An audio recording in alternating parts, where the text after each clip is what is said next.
بسم اللہ الرحمن الرحیم۔ السلام علیکم، میں ہوں آپ کا ہوسٹ چودھری حمزہ طارق اور آپ دیکھ رہے ہیں عوامی پاکستان۔ ناظرین، آج کا جو ہمارا سوال ہے یہ انتہائی امپورٹنٹ ہے اور یہ لڑکا اور لڑکی کے مسائل سے ریلیٹڈ ہے۔ جس طرح سے خاندان والے یا آپس میں آپ لوگ منگنی ہو جاتی ہے لڑکے کی اور لڑکی کی، کیا وہ اس کے بعد بات چیت کر سکتے ہیں یا نہیں کر سکتے؟ شریعت کیا کہتی ہے، اسلام کیا کہتا ہے، کیا اس پہ کوئی حرج ہے نہیں ہے؟ یہ مفتی صاحب سے ڈسکس کریں گے۔ السلام علیکم مفتی صاحب۔ وعلیکم السلام ورحمۃ اللہ۔ مفتی صاحب پلیز بتائیے گا اس پہ۔ جی حمزہ بھائی، آپ ابھی کہہ رہے تھے سوال کے اندر یہ لڑکا اور لڑکی کے مسائل میں سے ہے، یہ ہمارے معاشرے کے مسائل میں سے ہے، اور یہ ان معاشرتی مسائل میں سے ہے جو ہمارے ہاں بالکل نارملائز ہو چکے ہیں۔ یاد رکھیے، اسلام دین فطرت ہے اور اسلام ضابط حیات ہے۔ ہم اکثر سنتے ہیں ہماری درسی کتابوں کے اندر بھی ایسی ہے، ٹیکسٹ بکس کے اندر، کہ اسلام ایک ضابط حیات ہے۔ کبھی ہم نے سمجھنے کی کوشش ہی نہیں کی کہ ضابط حیات ہوتا کیا ہے۔ اسلام زندگی گزارنے کا ایک طریقہ ہے، اسلام زندگی گزارنے کا ایک قانون ہے، اور صرف قانون نہیں، اسلام زندگی گزارنے کا بہترین قانون ہے۔ اسلام سے بڑھ کر کوئی زندگی گزارنے کا راستہ طریقہ ہو ہی نہیں سکتا۔ قرآن مجید میں ہے فطرۃ اللہ التی فطر الناس علیہا، اسلام وہ دین فطرت ہے جس پہ اللہ جل شانہ نے انسان کو پیدا کیا اور جس پر اللہ تعالیٰ نے اس پوری کائنات کی بنیاد رکھی۔ یاد رکھیے، لوگ یہ کہتے ہیں کہ اسلام کے اندر پابندیاں ہیں، اسلام کے اندر پابندی نہیں ہے، اسلام کے اندر نظم و ضبط ہے۔ جیسے ہم اپنے اسکولوں کالجز کے اندر دیکھتے ہیں، دیگر اداروں کے اندر دیکھتے ہیں کہ وہاں ایک نظم و ضبط ہوتا ہے۔ وہاں کبھی ہم اس انداز سے بیان نہیں کرتے کہ جی وہاں پہ پابندی بہت ہے، ہم کہتے ہیں وہ نظم و ضبط ہے، اور اب ہم اپنے آپ کو سمجھاتے ہیں کہ یہ نظم و ضبط ہمارے فائدے کے لیے ہے۔ ہم بچوں کو کہتے ہیں کہ بیٹا یہ نظم و ضبط آپ کے فائدے کے لیے ہے۔ یاد رکھیے، اسلام بھی نظم و ضبط کا نام ہے۔ اسلام میری اور آپ کی زندگی کو منظم کرتا ہے۔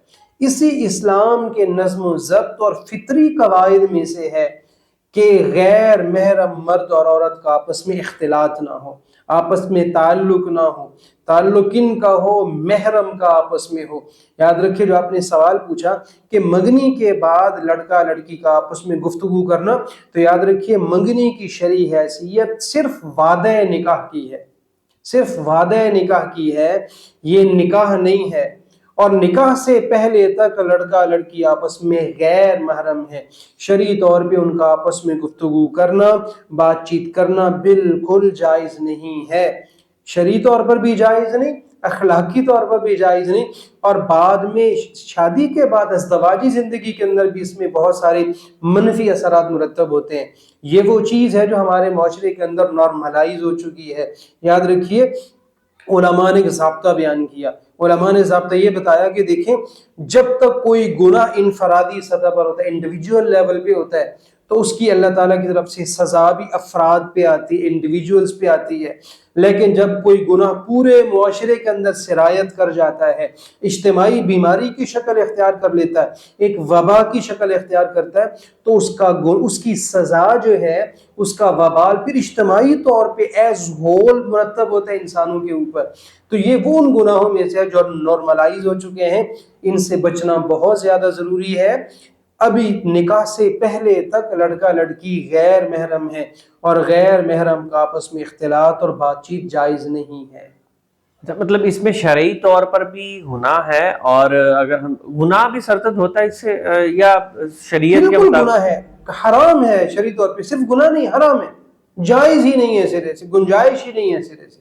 تو مصعب اس میں اور اس میں کیا فرق رہ جاتا ہے؟ جیسے یونیورسٹیز کے اندر ایک لڑکا اور لڑکی آپس میں وہ بھی نامحرم ہے ایک دوسرے کے لیے، اور شرعی طور پر بھی وہ ایک دوسرے کے لیے حرام ہے، وہ ایک دوسرے کے لیے جائز نہیں ہے۔ اسی طرح اگر وہ منگنی ہو جاتی ہے اور منگنی کے بعد بھی اگر وہ شرعی حکم کے مطابق یہ کہ وہ ایک دوسرے کے لیے حرام ہے اور وہ یہ بالکل بھی جائز نہیں ہے، تو اس میں اور اس میں فرق نہیں رہ جاتا۔ تو ہم اس کو کس طرح سے نارملائز کر سکتے ہیں، کس حد تک ہم جا سکتے ہیں کہ ہمیں شریعت اسلام ہمیں اجازت دیتا ہے؟ دیکھیں، آپ نے جو آپس میں ان دونوں کی مثال دینے کی کوشش کی نا، دیکھیں اس میں مثال بنتی نہیں ہے سرے سے۔ وہ ایک ایسا نظام تعلیم ہے جو ہمیں اسلام نے نہیں دیا، وہ ایسا تعلیم ہے جو نظام تعلیم ہے جو ہم نے مغرب سے اڈاپٹ کیا ہے، ہم نے مغرب سے لیا۔ اسلام غیر محرم مرد و زن کے اختلاط کو آپس میں ملنے کو جائز نہیں سمجھتا، اسلام میں اس کی گنجائش نہیں ہے۔ اسلام بچیوں کی تعلیم کے خلاف نہیں ہے۔ حضرت عائشہ رضی اللہ تعالی عنہ باوجود اس کے کہ بہت کم عمر تھیں لیکن اسلام کی بہت بڑی فقیہہ تھیں، اور بڑے بڑے صحابہ رضی اللہ عنہم اپنے مسائل میں فیصلہ کن رائے لینے کے لیے حضرت عائشہ رضی اللہ عنہ ام المومنین آپ کے دروازے پہ آیا کرتی تھی۔ اسلام بچیوں کی، عورتوں کی تعلیم کے خلاف نہیں ہے، لیکن اسلامک طریقہ دیتا ہے، اسلامک ایک قانون دیتا ہے۔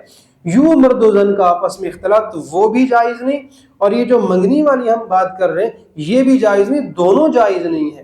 دونوں کے اندر شرعی قوانین کی خلاف ورزی ہوتی ہے، دونوں کو شرعی قانون کے مطابق ہونا چاہیے۔ جی ناظرین، میں امید کرتا ہوں کہ آپ کو آپ کے سوال کا جواب مل گیا ہوگا، اور جتنا بھی آپ اس چیز سے بچ سکیں، جتنا بھی شرعی طور پر یہ جائز نہیں ہے کہ آپ منگنی کے بعد بھی آپس میں بات چیت کریں، اس کے دنیاوی مسائل بھی پیدا ہوتے ہیں اور شرعی طور پر بھی یہ جائز نہیں ہے، تو ہمیں اس سے بچنا چاہیے، اور کوشش یہ کرنی چاہیے کہ جتنی جلدی نکاح ہو سکے آپ کا اور آپ ایک دوسرے کے لیے جو ہے وہ محرم قرار پائیں، اتنا ہی زیادہ اچھا ہے۔ مجھے اپنے میزبان کو اجازت دیجیے، ملتے ہیں کسی اور ویڈیو میں کسی اور سوال کے ساتھ، تب تک کے لیے اللہ حافظ۔ بسم اللہ الرحمن الرحیم۔